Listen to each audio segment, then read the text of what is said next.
Shalom dan puji Tuhan saudara atas kebaikan Tuhan memimpin menjaga kita sepanjang minggu ini, sehingga pada hari ini kita boleh bersama-sama lagi di dalam ringkasan pelajaran sekolah sahabat kita, pelajaran yang kelima yang bertajuk Marilah Kepadaku. Untuk memulai saudara, seperti biasa mari kita tunduk kepala dan kita berdoa. Bapa di syurga, pada saat ini sekali lagi kami bersyukur dan berterima kasih karena Tuhan menyertai bersama dengan kami dalam pembelajaran pada hari ini. Dalam nama Yesus kami sudah berdoa. Amin.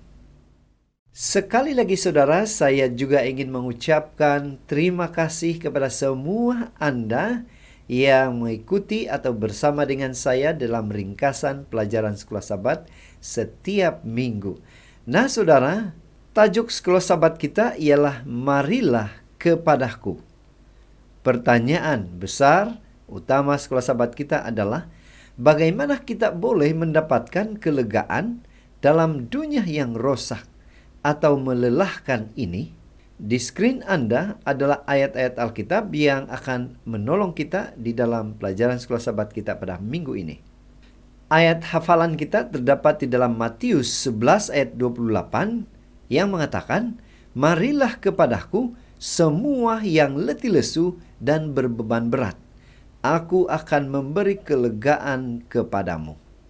Pendahuluan sekolah sahabat kita memberitahu kita bahwa di dalam buku Matius 11 ayat 28 sehingga 30 yang merupakan bacaan utama dalam sekolah sahabat kita pada minggu ini adalah suatu bahagian yang penting tentang istirahat di dalam Kristus.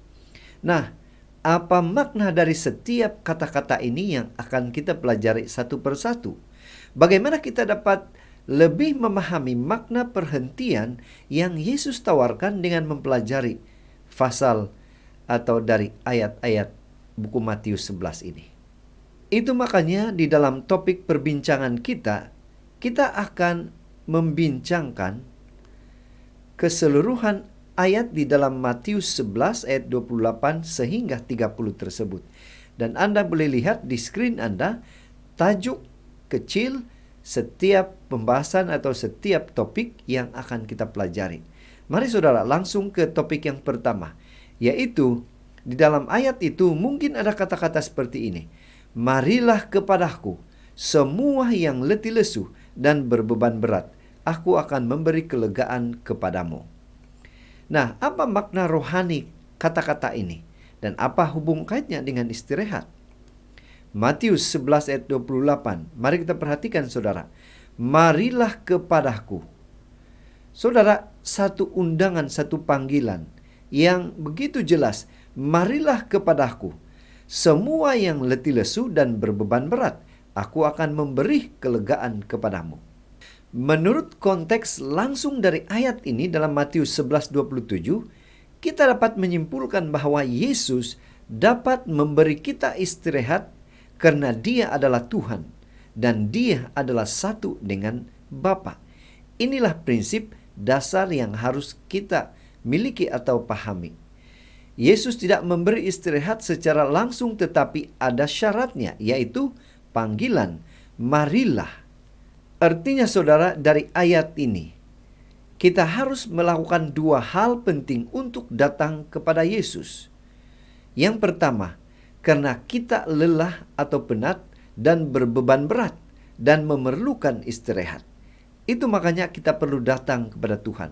Dan yang kedua, kita perlu membawa beban kita itu kepada Yesus supaya Dia dapat mengendalikan itu bagi kita.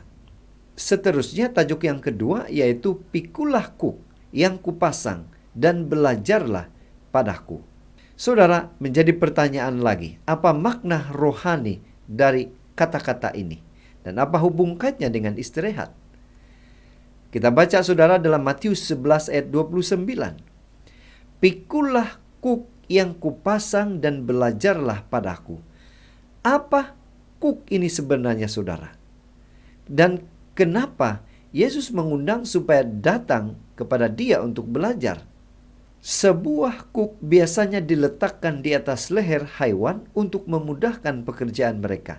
Contohnya, dalam uh, dalam pekerjaan membajak.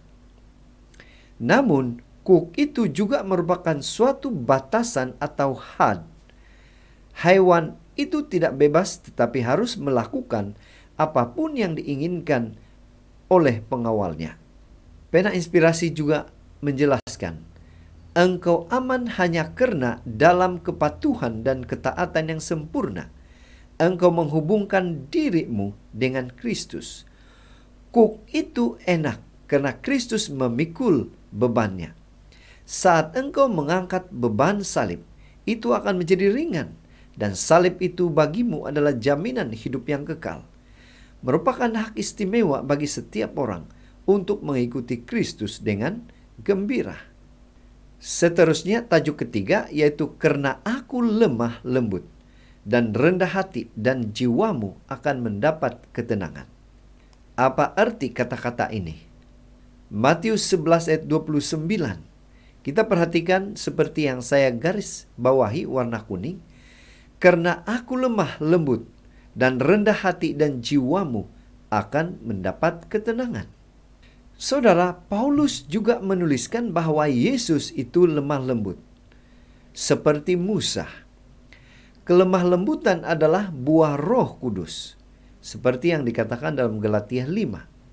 Setiap orang percaya harus bertindak dengan lemah lembut. Kelemah lembutan dan kerendahan hati Yesus tidak berarti bahwa dia tidak dapat menjawab secara terus terang kepada lawan-lawannya. Dia bertindak baik dan tidak memaksakan kehendaknya dengan paksa. Kerendahan hatinya jelas terlihat ketika ia menawarkan diri untuk disalibkan. Dia menjadi juru selamat kita.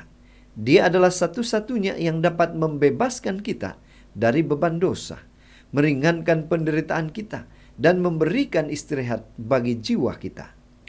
Kemudian tajuk yang keempat, yaitu sebab kuk yang kupasang itu enak. Apa arti atau makna daripada kata-kata ini?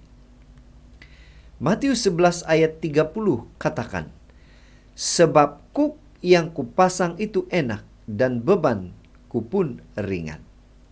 Saudara, yang menjadi perhatian kita di dalam ayat ini, kuk ini telah digunakan sebagai gambaran perhambaan atau ketundukan atau patuh. Dalam konteks ini, kita mungkin menemukan kuk yang berat dan membuatkan diri kita seperti hamba. Seperti kita merasa begitu tertekan. Misalnya seperti sunat atau keselamatan melalui perbuatan. Mungkin ini menjadi bebanan atau kuk di dalam kehidupan kita. Apakah kuk ini adalah seperti yang kuk yang Tuhan maksudkan? Jawabannya adalah tidak. Tidak seperti kuk itu. Kuk Yesus mudah dibawa. Kuknya adalah simbol dari hukum yang memerdekakan. Ketika kita memahami tujuan dari perintah-perintah Allah, maka semuanya itu tidak berat. Yesus memegang kita ketika kita dilindungi oleh kebenarannya dan berjalan bersama dengan Dia. Dia mengangkat kita ketika kita jatuh dan menuntun kita kepada kebenaran. Yang terakhir, tajuk yang kelima yaitu dan bebanku pun ringan. Apa makna kata-kata ini? Matius 11 ayat 30 bahagian B. Bahagian E katakan sebentar tadi, sebab kuk yang kupasang itu enak dan bebanku pun ringan. Nah, kuk ini saudara biasanya dikenakan oleh dua haiwan, sehingga upaya individu berkurangan. Jika salah satu haiwan lemah, yang lain bisa membantu dengan kekuatannya. Saudara, Yesus seorang yang kuat. Kita dapat mempercayainya. Dia membuatkan beban kita menjadi ringan. Yesus juga adalah teladan kita. Seperti Yetro mengajar Musa untuk berbagi beban dengan orang lain. Dan kita juga harus membantu orang lain. Bertolong-tolonglah menanggung bebanmu. Demikianlah kamu memenuhi hukum Kristus. Memikul beban orang lain berarti memulihkan mereka yang jatuh. Saling membantu di masa-masa sulit. Saling mendukung.